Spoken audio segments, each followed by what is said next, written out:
I'm Mayameen Meftahi, and I founded the organisation She Can Consultancy.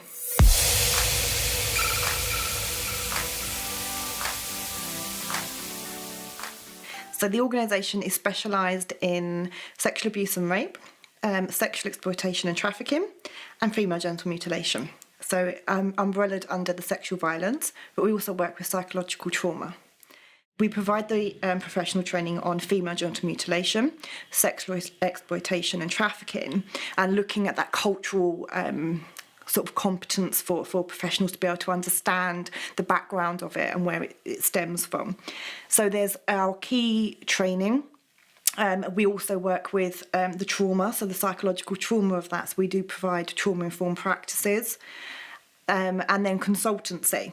So one of the things that we were finding was that professionals, when they were working with women who had been affected by any form of sexual violence, regardless of the background and the culture, is the key terminology and understanding the psychological trauma that they've been through as to why they may have this fear of speaking out.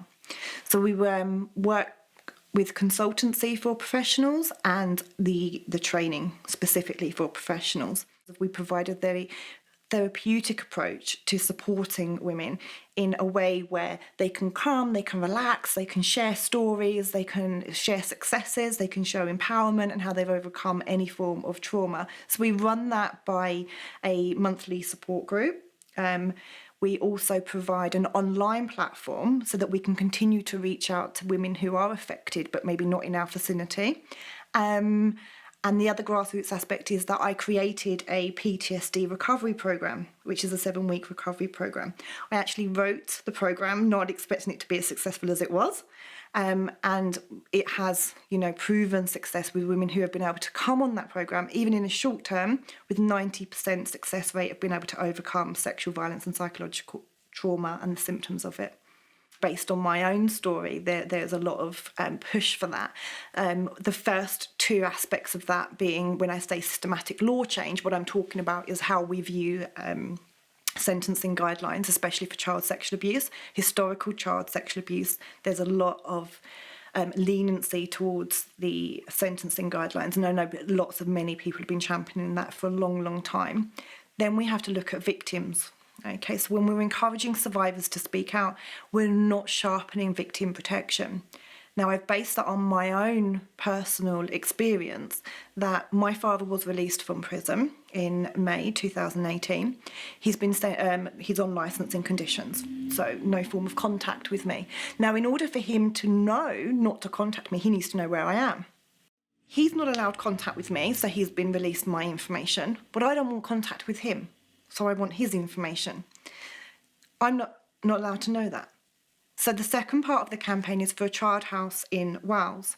In London, we have 2, which have been proven extremely successful. Within the opening of the first child house, 166 children were seen in that house. Young women who are going through child sexual abuse or any form of sexual violence, they will run. But they're returned by the police and authorities back to the same people they're trying to run away from.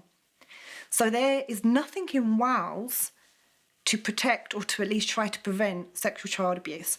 In the programme, we teach the information of understanding the trauma that's happened. We understand how it's affected the brain, so what I call the brain science of PTSD, and then multiple coping mechanisms, because there's no one size fits all for those who have been through any form of trauma. If I've witnessed something and it was a traumatic event, doesn't mean that the person who's witnessed it with me would have the same, symptoms of reactions or emotional responses to that.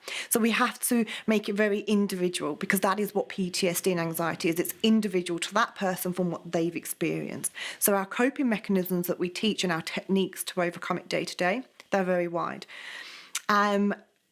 And so they go through this structured program, 7 weeks, 7 sessions. We look at anger management and emotional numbing, because obviously when you've been through any form of trauma, you become emotionally numb. So you have an attachment issue to certain, especially with relationships and your environment. And then at the end, obviously, we close it with looking at your relapse. But by the end of the 7 week, they have a complete workbook, which becomes their own personal self-help guide. because they've worked through those triggers. They've had to understand their safety behaviours. They've had to understand what they respond to for trauma. I used the programme myself for my own recovery, and then had this, let's put it out there and see if it works. And it worked. And after running the first few programmes, I did the evaluations from the feedback of 20 women at that point who we had worked with, and we had 100% success that they would recommend the programme. We had 90% success that from when they came in, they didn't have lack of understanding of PTSD. They now had 90% understanding of PTSD and a 90% success rate of overcoming psychological trauma. It was pretty inspirational that now we've focused in this PTSD program to implement it into other organisations and hopefully reduce waiting lists in mental health, because it's a short-term program, but it has a long-term effect. And that's where we need to address psychological trauma.